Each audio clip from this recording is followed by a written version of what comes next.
ಇದೆಂತಹ ಸುಂದರವಾದ ಸ್ಥಳ. ಪ್ರಶಾಂತವಾದ ಈ ಸ್ಥಳದಲ್ಲಿ ಸದಾ ಕಳೆದಿರಬೇಕು.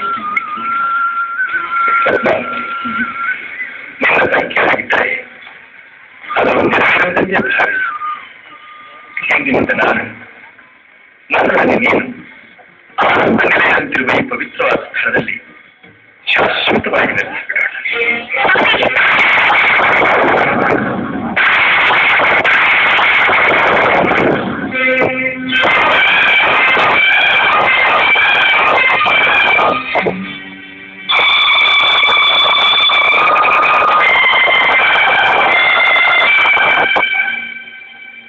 ಯಾಕೆ ಸ್ವಾಮಿ ಹಾಗೆ ನೋಡ್ತಿರುವ್ರಿ?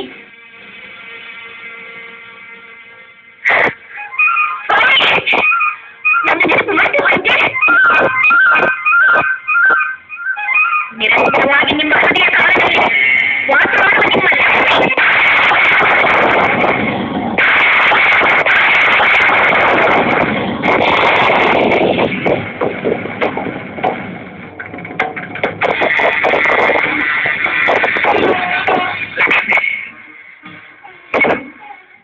ಯಾಕೆ ಆಶ್ಚರ್ಯವಾಗಿದೆಯೇನು? ನೀವಿಬ್ಬರು ಮನಸ್ಸು ಏಕಾಂತದಲ್ಲಿರುವಾಗ ಹೀಗೆ ನಿಮ್ಮ ಆನಂದಕ್ಕೆ ಭಂಗ ತರುವುದಕ್ಕೆ ಯಾರು ಇಲ್ಲವೆಂದು ಭಾವಿಸಿದೇನು? ಹಾಗಲ್ಲ ಲಕ್ಷ್ಮಿ, ಇದುವರೆಗೂ ನಾನು ಯಾರು, ಎಲ್ಲಿಂದ ಬಂದೆ, ಎಂತಕ್ಕಾಗಿ ಬಂದೆ ಎಲ್ಲ ಮರೆತು ಹೋಗಿತ್ತು. ಈಗ ನೆನಪಾಯಿತು. ನಾನು ಇಲ್ಲಿಗೆ ಏತಕ್ಕಾಗಿ ಬಂದೆನೋ ಆ ಕಾರ್ಯ ಇಂದಿಗೆ ಸಂಪೂರ್ಣವಾಯಿತು. ಇದ್ದವರನ್ನು ಮರೆತು ಭೂಮಿಗೆ ಬಿಟ್ಟವರನ್ನು ಮರೆಸುವ ನಿಮ್ಮ ಕಥೆಯಲ್ಲ ನನಗೂ ತಿಳಿಯಿತು ಸ್ವಾಮಿ. ಪದ್ಮಾವತಿ ಯಾರನ್ನ ತಿಳಿದಿರಲಿ, ಹಿಂದೆ ಎಲ್ಲವೂ ತಿಳಿದಿದೆ. ಮತ್ತೊಬ್ಬರ ವಸ್ತುವನ್ನು ಮರಳು ಮಾಡಿ ತನ್ನದಾಗಿಸಿಕೊಂಡ ಈ ಹೆಣ್ಣಿನ ಬಗ್ಗೆ ಇನ್ನೂ ಹೆಚ್ಚಾಗಿ ತಿಳಿದುಕೊಳ್ಳುವ ಅಗತ್ಯ ನನಗೆಲ್ಲ. ಸ್ವಾಮಿ, ಅಪರಿಚಿತರಾಗಿರುವ ನನ್ನನ್ನು ಇಷ್ಟು ಕಠಿಣವಾಗಿ ನಿಲ್ಲಿಸುತ್ತಿರುವ ಈಕೆ ಯಾರು? ನಿಮಗೇನಾಗಬೇಕು? ಕೇಳಿದಿರ?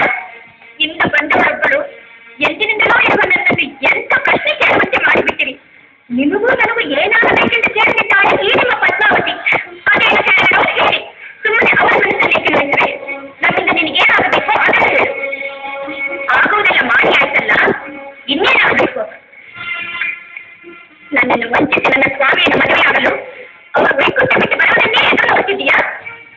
ನಿನ್ನ ಸ್ವಾಮಿ ವೈಕುಂಠ ಬಿಡುವುದಕ್ಕೂ ನನ್ನ ಪತಿ ಶ್ರೀನಿವಾಸನ ನಾನು ಮದುವೆಯಾಗುವುದಕ್ಕೂ ಏನೋ ಸಂಬಂಧ? ನೀನು ಮದುವೆಯಾಗಿರುವ ಶ್ರೀನಿವಾಸನೇ ವೈಕುಂಠದಲ್ಲಿರಬೇಕಾದ ನನ್ನ ಹೃದಯೇಶ್ವರ. ನಾನು ನಂಬುವುದಿಲ್ಲ. ನನ್ನ ಪತಿಯ ಶ್ರೀನಿವಾಸ ನಿನ್ನ ಮಾತು ನಿಜವಾದರೆ ನಿನ್ನವರನ್ನು ನೀನು ಉಳಿಸಿತು. ನನ್ನ ಮಾತು ಸತ್ಯವಾದರೆ ನಮ್ಮವರಲ್ಲಿ ನಾನು ನಮ್ಮ ಲೋಕಕ್ಕೆ ಹೋಗುತ್ತೇನೆ. ಈ ಲಕ್ಷ್ಮಿ ನನಗೂ ನಿನಗೂ ಸಂಬಂಧವಿಲ್ಲ. ಸ್ಪಷ್ಟವಾಗಿ ಹೇಳಿಬಿಡು. ಅವಳು ಇಂಥ ಅನ್ಯಾಯದ ಮಾತುಗಳನ್ನು ಆಡುತ್ತಿದ್ದರೂ ಸುಮ್ಮನೆ ಇರಲ್ಲ. ಇದು ನ್ಯಾಯ. ಯಾಕೆ ಮೂಕರಾಗಿದ್ದೀರಿ? ಏನು ತಿಳಿದುವಂತೆ ಇತ್ತು. ನಮ್ಮಿಬ್ಬರ ತಳ ಹೆಚ್ಚಿಸುವ ಬಯಕೆ ಏನು? ನಿಮ್ಮ ತನವು ಮನವು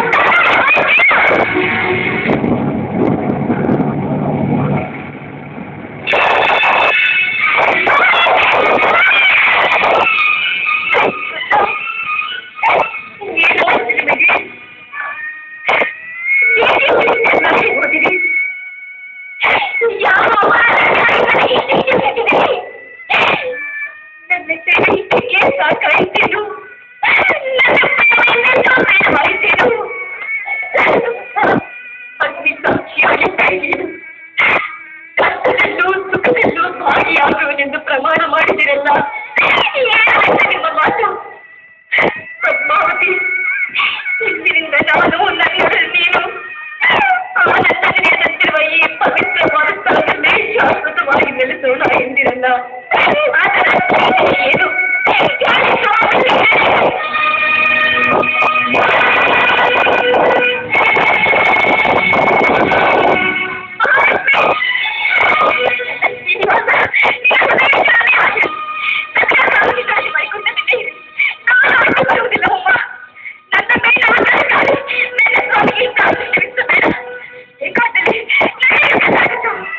ನನ್ನ ಸ್ವಾಮಿಯನ್ನು ಉತ್ತರಿಸುತ್ತ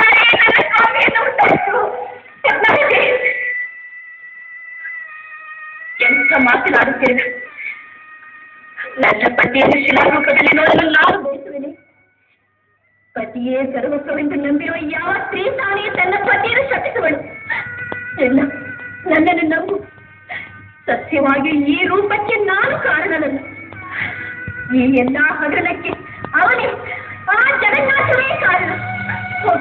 ಹೋಗಿ ಅವನನ್ನೇ ಕೇಳು.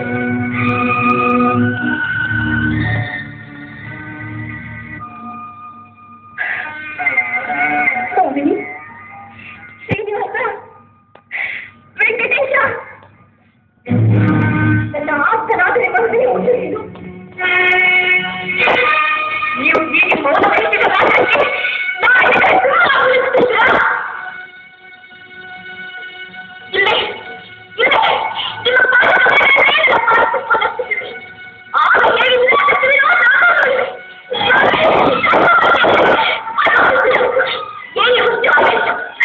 ನನಗೂ ನಿನ್ನಷ್ಟೇ ಖಚಿತವಾಗುತ್ತಿದೆ.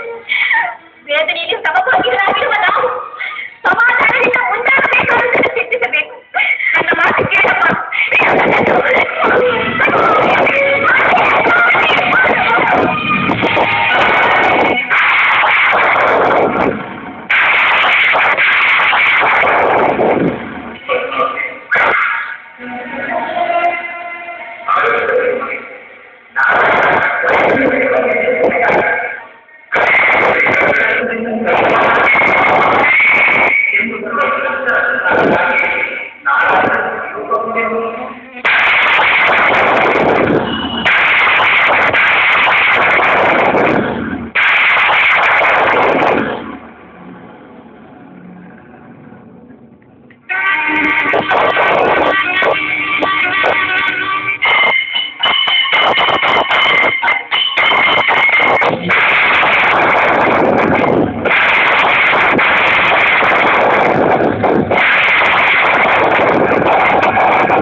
कल्याणाद्भुतगात्राय कामितार्थप्रदायिने